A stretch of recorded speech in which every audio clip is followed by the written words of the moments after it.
journey is understandable and the most human. Pain and revenge are all feelings that we humans experience, and that is why Thor is now a truly beloved character in the Marvel Cinematic Universe. Thor. Thor is still one of my favorite Marvel characters, but his characterization in the latest Avengers film, Endgame, has fans divided on, yes, Thor. Another! And quite frankly, I somewhat understand.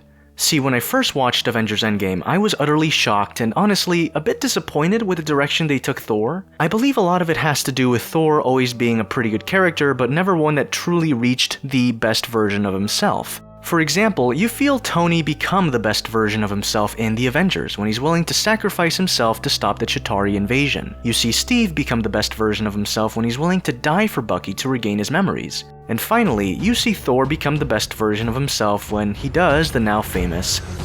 yeah, that. See, I believe everyone thought of this as the best interpretation of this incredible Norse god, and going into Endgame, I thought that I would be watching the best versions of these characters laying down their lives to stop Thanos. But that only happened for Steve and Tony. Thor, meanwhile, was dealt a very different hand, one that some enjoyed and some disliked. Marvel hired the Russos and the writers of Endgame, McFeely and Marcus, to destroy Thor.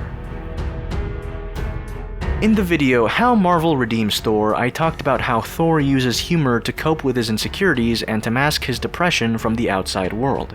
Again, he lost his mother, his father, his brother, and in Infinity War he loses his people. He's motivated by revenge to kill Thanos. If he had succeeded in getting revenge and at least winning, then things may have ended up differently, but they didn't. Thor decides to go for the chest, which doesn't end up killing Thanos, and this ultimately leads the Mad Titan to snap his fingers and rid the universe of half its population.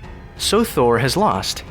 At the start of Endgame, we see Thor ready to kill Thanos. He's angry, he's finally ready to strike the killing blow, but when the Avengers arrive on the planet Thanos is residing in, Thor goes for the head, and nothing. The stones were destroyed, nothing can be done, and no matter how good it must have felt that second that Thor cut off Thanos' head, they still not only lost the battle, but the war. Thor says he went for the head, walks out of the cabin, and boom, 5 years later. It's at this instance that the Thor we've been following this entire time is shattered, and a new Thor has emerged, one that is driven by the most basic desires to enjoy himself, which means drinking and playing games, similar to Thor in the first Thor movie, just a much more intense version of this. Now this is character regression, and I believe that this is what certain people didn't like, so after 5 years everyone on the Avengers team has moved on with their lives and have found ways to cope. Widow's obsessive, Tony's avoiding any type of conflict, Clint's gone pretty much insane, Bruce has found peace with the Hulk, Steve is kind of lying to himself and to others that everything is okay, but Thor has the least cool thing happen to him. He becomes a slob, a failure. And everyone wants Thor, who was such a powerful badass in Ragnarok and Endgame, to go back to being that Thor, right? Including me. But that doesn't happen, because while superheroes are supposed to be larger-than-life icons, ones we aspire to be, Endgame doesn't push that. Instead, it tries to humanize Thor even further. Like stated before, Thor is a failure, and as Thor's mother tells him, failure makes Thor just like everyone else. It makes some sense for the character to go this way, but it isn't a pretty picture. And no one can say that the Thor in Endgame is the best version of himself because that's just wrong. Because Thor at the end of the movie is just starting to go on a journey to find his best self, and that's something I wish was explored a little further. The change from being, honestly, a loser to becoming a hero again is not as well defined as I would have liked. And this is where the subjectivity comes in. Endgame's Thor goes to the past to remove the ether from Jane, but he wimps out before doing so and eventually encounters his mother. When Rocket Raccoon states that everyone's lost people, but some people aren't really dead and those people can be saved, so help me save them, to Thor on Asgard, I genuinely thought that that was the perfect first step for his character to start moving forward, but that didn't happen. He runs away. Which is funny at the moment, but prevents character progression, which is already a bit tedious because we regress the character in the movie, but this leads to an even better chance to change the character for the better. Thor encounters his mother, who knows Thor is from the future. And this is the first step towards Thor becoming the best version of himself. Thor's mother, Frigga, tells Thor that everyone fails at who they're supposed to be. The true measure of a person, a hero, is how well they succeed at being who they are. This is the first step towards his change, towards becoming the best version of himself, because Thor has always been motivated by revenge. If you've noticed his films, the only time he isn't motivated by revenge is his first film. So now finally, Thor gains respect for himself. He's gained self-worth from his mother's counsel.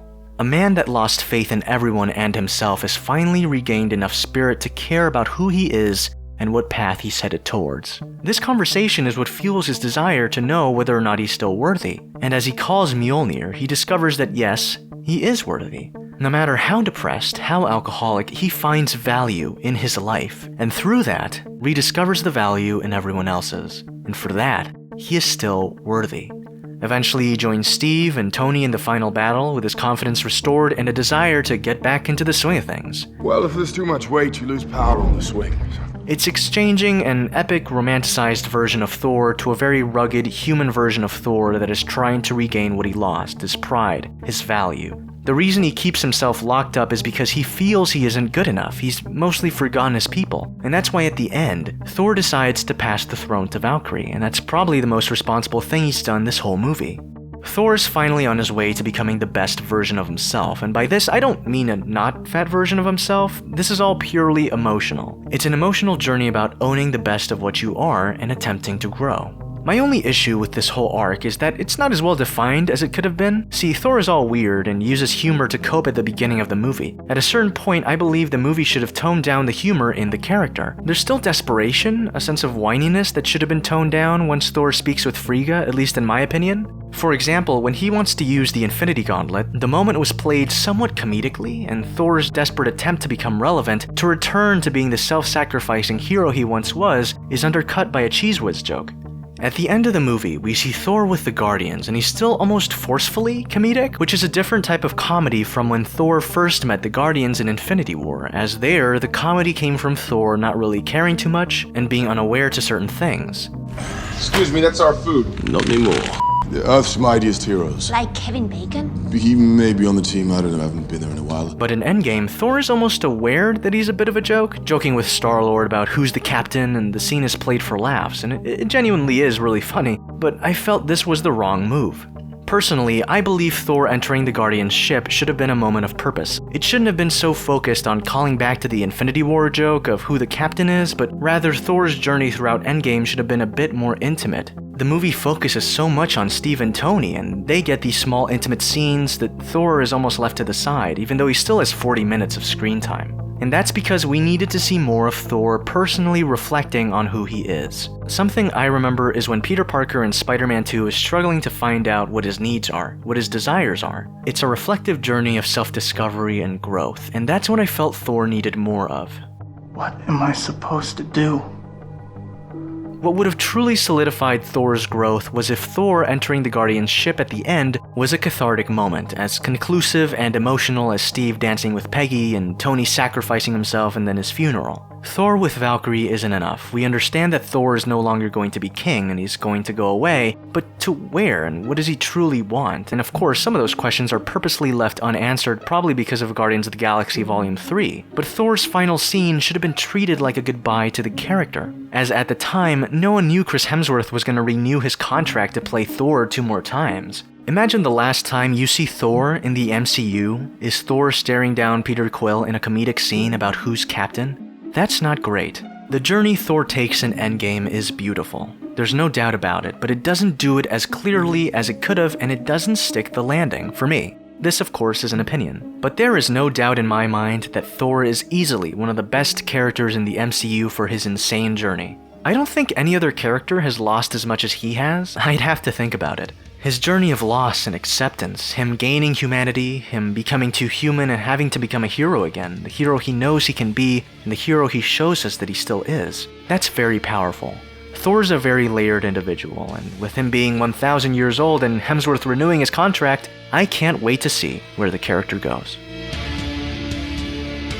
Alright guys, that's my thoughts on Endgame and Thor in Endgame. Did you like the video? Please like and share the video. I'm also reposting my fan's opinion on Avengers Endgame on the channel. Please watch it because the last one was demonetized and that means I get no money. So if you want to support me as a creator, I would really appreciate it if you watch the video again. I would really appreciate it, guys. And of course, Browntable has a Patreon, a Discord, and a Reddit server. We also have merch for the channel. Thank you so much, guys, for watching this video. Thanks for coming to the table, and I'll see you all next time.